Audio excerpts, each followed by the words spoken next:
Doctor इकराम साहब, आपकी तरफ आऊंगी।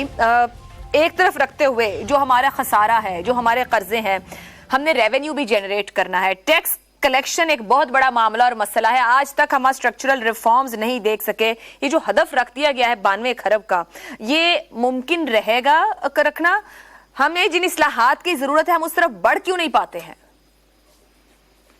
जी, दरअसल ये हदफ तभी पूरा होता अगर के भी कुछ इंतजाम किए जाते। ये तो मान रहे हैं कि ग्रोथ है नहीं, और जो 3.5% खुद अभी रखी है उसके अंदर अगर इन्फ्लेशन भी डाल लें और एफपीआर का फिर आप उनकी कुछ पैसे तो एफर्ट कम ही होती है, मगर जो जिस तरह के टैक्सेस लगाए हैं उससे तो ग्रोथ और भी कम होगी, क्योंकि लार्ज स्केल जो और बड़ी कंपनीज थी वो ऑलरेडी मुश्किलात का शिकार है, और फिर उसके ऊपर सुपर टैक्स का रेट बढ़ा दिया गया है। और कोशिश ये नहीं की गई कि नए टैक्स पेयर्स को किस तरह से जो है वो एम्बेट में लाया जाए, बल्कि जो एग्जिस्टिंग थे उनके टैक्सेस दुनिया में बोनस शेयर्स को तो हमारे यहाँ भी नहीं था। अब ये कोई नई जिद्दत पैदा की है, 3-4 साल पहले भी। अब बोनस शेयर तो एक कागज, आप उसको बेचे, ये रियल इनकम हो तो जरूर टैक्स करे, कागज। और फिर आप देखिए 0.6% फिर टैक्स लेवी किया है उन पे जो बैंक से ट्रांजैक्शन करेंगे। ठीक है, आप उनको टैक्स नेट में लाए, मगर ट्रांजैक्शन को इस तरह कैश का तो जब ये 2-3 साल पहले किया था तो बड़े खौफनाक नताज निकले थे। बैंकों से सारा निकल गया था पैसा और कैश सर्कुलेशन बढ़ गई थी।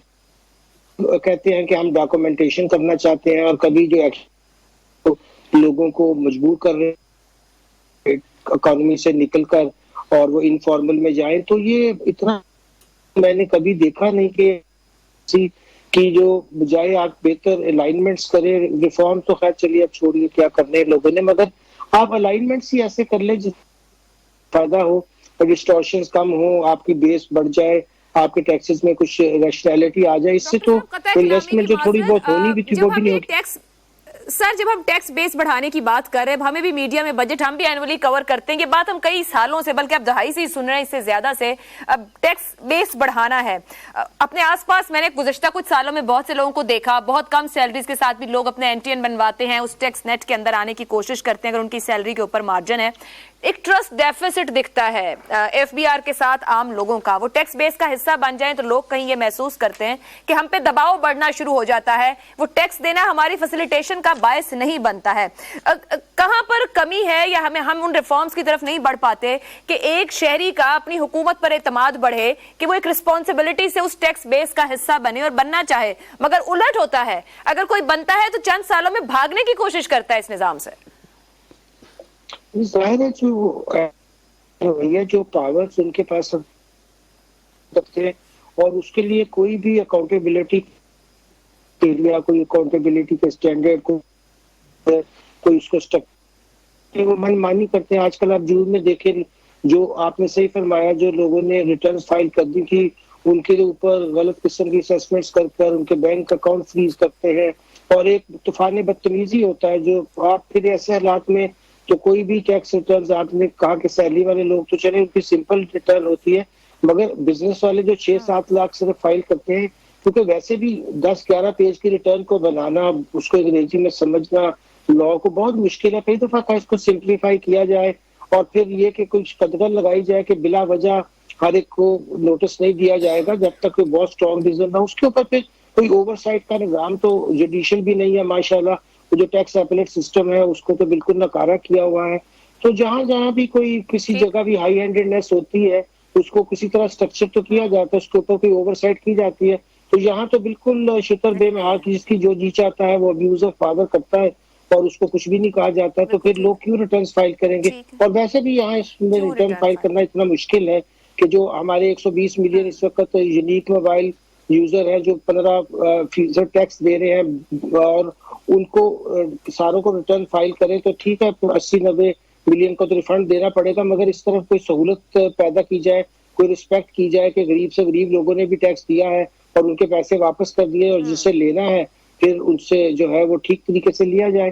तो इसकी बिल्कुल कोई इसकी तरफ तवज्जो इस बजट में क्या कभी भी देने की कोशिश तवज्जो नहीं की क्यों गई। नहीं इसकी तरफ होती है? ये बड़ा अहम मामला है, हम बार बार बात करते हैं और एक रिस्पॉन्सिबल सिटीजन होने की भी बात होनी चाहिए। डॉक्टर कैस साहब, ये जो स्ट्रक्चरल रिफॉर्म्स की जरूरत है, बात सब करते हैं, जब तक आप स्ट्रक्चरली चीजों को ठीक नहीं करेंगे, जहां जिसकी अकाउंटेबिलिटी की जरूरत है, जहां जिसे खुद को सबमिट करना है, यहाँ पे ये जो 92 खरब का हदफ रख दिया गया है कि ये इकट्ठा करना है, ये कैसे इकट्ठा होना है और जिन इस्लाहात की जरूरत है, क्या वो नजर आती हैं कि वो कर ली गई? क्योंकि पिछले दौरे हुकूमत में बहुत इस पर फोकस रहा और जोर रहा कि टैक्स बेस बढ़ाया जाना है, लेकिन हम आगे नहीं बढ़ पाए।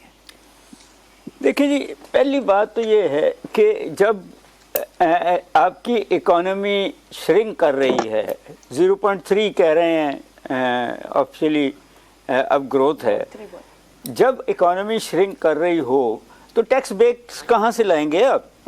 आपकी जो इकोनॉमिक सर्वे आया उसमें आपकी सर्विस तो सर ये 92 खरब क्या है, ये कैसे कलेक्ट होना है? सर नहीं होगा ना, रख दिया मतलब सर मैंने आपसे पहले भी कहा कि ये रूसी बादशाहों की तरह कर दिया है, इसमें से जितना भी आ जाए। मगर हम आईएमएफ के साथ इन डील भी हैं, हम उनको अपने तमाम फिगर्स कोट कर रहे हैं, जाहिर बात है वो सस्टेनेबिलिटी देखेंगे, ये चेक करेंगे कि हम जो कह रहे हैं उससे कितना फासले पर है, कैसे कलेक्ट होना है। इसीलिए तो आईएमएफ जो है अभी तक आपको पैसे देने के तैयार नहीं है। डार साहब होपफुल उन्होंने आज भी कहा है कि वो इन टच है, नंबर शेयर करें, जून में हो जाएगा नवा जायजा। पिछले कई महीने से देखें, ये कहा गया कि रूसी तेल आएगा, मई तक आ जाएगा, जून आ गया, कोई नहीं आया। ये कहा गया कि आईएमएफ के साथ डील हो जाएगी, अभी तक तो नहीं हुई।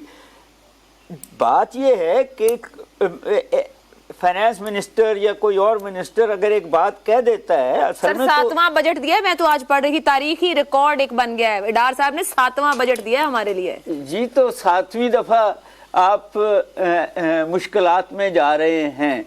सवाल तो ये है कि जो बात आपने कही है कि ये इकट्ठा कैसे होगा। हाँ। मेरा तो ये ख्याल है कि नोट छापे जाएंगे, मेरा तो ये ख्याल है कि कर्जे लिए जाएंगे। वो जो बात पहले हुई है कि प्राइवेट सेक्टर का भी हक मारा जाएगा, ओपन मार्केट से पैसे लिए जाएंगे, जो भी तरीका है वो लिया जाएगा। इनडायरेक्ट टैक्सेस बढ़ा दिए जाएंगे, लेवीज बढ़ा दी जाएंगी।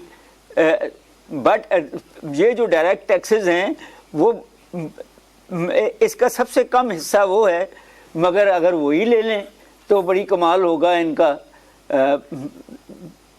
देखिए, लोग अपना पैसा अब डॉलर में रख रहे हैं या इस मुल्क से बाहर ले गए हैं।